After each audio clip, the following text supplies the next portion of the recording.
I solemnly swear that I am up to no good. Wands at the ready, witches and wizards. The wizarding world is about to open its gates once again, with HBO officially bringing a brand new Harry Potter series to our screens this coming Christmas. Fans everywhere are asking the same question. Why do it again? How do you reboot a franchise that shaped an entire generation, defined $1 billion cinematic universe, and gave us the most recognizable cast in movie history? The answer doesn't lie in trying to replace the movies. The answer lies in what the movies were forced to leave behind. Don't get me wrong, the original 8 films are absolute cinematic magic. They gave us an unforgettable score, breathtaking production design, and a lifetime of nostalgia. But fitting a massive, intricate book into a 2-hour theatrical runtime, it meant making brutal, agonizing cuts. Now, television gives us the ultimate do-over. HBO is dedicating one entire season to each single book. That's 7 seasons of television, allowing the story to finally breathe. Today, we are breaking down the definitive guide to this massive wizarding transition. Everything the movie skipped, everything the upcoming TV show is promised to deliver, and a deep look at the official cast bringing this fresh vision to life. To understand why this TV show exists, we have to look at the cutting room floor of Warner Brothers Studios between 2001 and 2011. When you read J.K. Rowling's novels, Hogwarts feels like a living, breathing, chaotic ecosystem. When you watch the movies, it often feels like a beautiful backdrop for an action-adventure plot. Let's talk about the ghosts and the poltergeists. In the books, Peeves the Poltergeist is a constant, chaotic menace, dropping chandeliers, throwing chalk, and providing essential comic relief while subtly highlighting the magical unpredictability of the castle. In the movies, completely non-existent.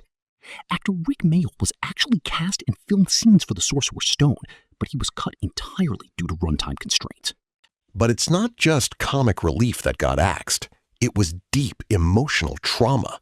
One of the biggest fan grievances lies in the Order of the Phoenix.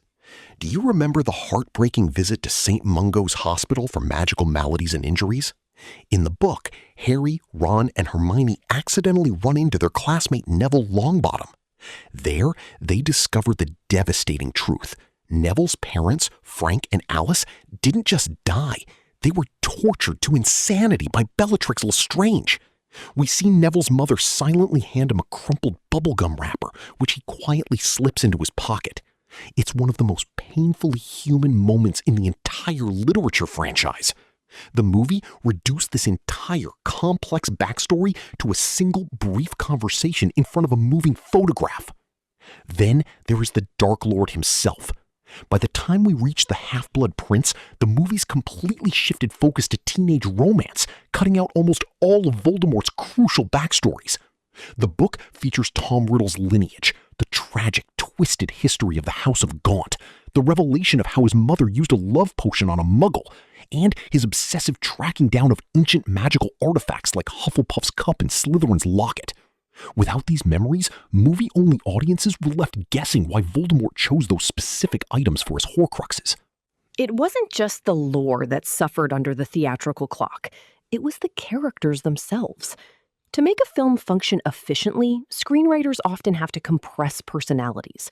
In the Harry Potter films, this unfortunately meant altering the core dynamics of the Golden Trio. In the books, Ron Weasley is the group's cultural compass. He grew up in the wizarding world. He knows its prejudices, its unspoken rules, and its street smarts. He is fiercely loyal, funny, and deeply brave. But the films frequently stripped Ron of his best lines and handed them to Hermione, reducing Ron to a bumbling, comic relief sidekick who is just happy to be there. Meanwhile, Hermione Granger was written as a flawed, occasionally obsessive, and fiercely intense character in the books. The movie smoothed over her rough edges, turning her into a practically flawless, highly capable superhero from day one. And then, of course, there is Ginny Weasley. Book Ginny is a fierce, popular, devastatingly witty Quidditch player who commands every room she walks into. Movie Ginny is, well, largely known for tying Harry's shoelaces. The slow burn, incredibly earned romance between Harry and Ginny, was reduced to awkward glances in the burrow. The TV series has the space to fix this. With roughly 8 to 10 hours of screen time per book, we will get to watch these relationships evolve realistically, week over week, season over season. So, what exactly do we know about this new television adaptation? First and foremost, HBO is leaning heavily into an authentic, analog 1991 setting. Unlike the later movies, which blended in 2000s British fashion, the TV show is staying rigidly faithful to the decade the books were set in. No modern updates, just the raw, mysterious, and cozy atmosphere of a late 20th century secret wizarding society. Because the first season focuses entirely on Harry Potter and the Philosopher's Stone, we are going to see the world from the genuine perspective of an 11-year-old child. The pacing can finally slow down. We will experience the full length of a Hogwarts school year. We'll watch actual magical theory classes, see the genuine stress of end-of-year exams, and witness a house cup competition where house points actually matter to the daily lives of the students. We're also getting side characters who were criminally underused in the films. The Quidditch matches won't just be high-speed CGI action sequences, they'll feature the tactical commentary of Lee Jordan, the obsessive leadership of Gryffindor Captain Oliver Wood, and the intense season-long rivalry with Slytherin's Marcus Flint. Perhaps the most exciting and nerve-wracking aspect of this reboot is the brand new cast. Stepping into roles made famous by cinematic royalty is no easy task, but the officially confirmed cast list points to a stunning new direction. Stepping into the round glasses and sporting the lightning bolt scar is Dominic McLaughlin as Harry Potter. Alongside him, Alistair Stout will bring life to a book-accurate, witty Ron Weasley, while Arabella Stanton takes on the brilliant, fierce Hermione Granger. But it's the adult cast that truly sets the stage for HBO's trademark prestige drama. Taking over the monumental role of Albus Dumbledore is the legendary John Lithgow, promising a performance that balances whimsical warmth with ancient, imposing power. The brilliant Papa Asayadu will step into the dark, sweeping robes of Severus Snape, bringing a complex, psychological depth to Hogwarts' most controversial professor. The iconic Janet McTeer will command the screen as Professor Minerva McGonagall, while the beloved Nick Frost steps into the giant boots of Rubeus Hagrid, guaranteeing a portrayal filled with humor, warmth, and massive heart. Rounding out the world, we have Daniel Rigby and Belle Powley as the agonizingly terrible Uncle Vernon and Aunt Petunia, Johnny Flynn as the cold, calculating Lucius Malfoy, and even returning franchise royalty Warwick Davis reprising his role as Professor Flitwick.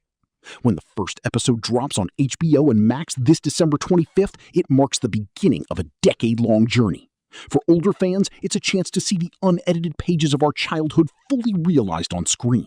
For a new generation, it is a brand new doorway into the most successful fantasy story ever told.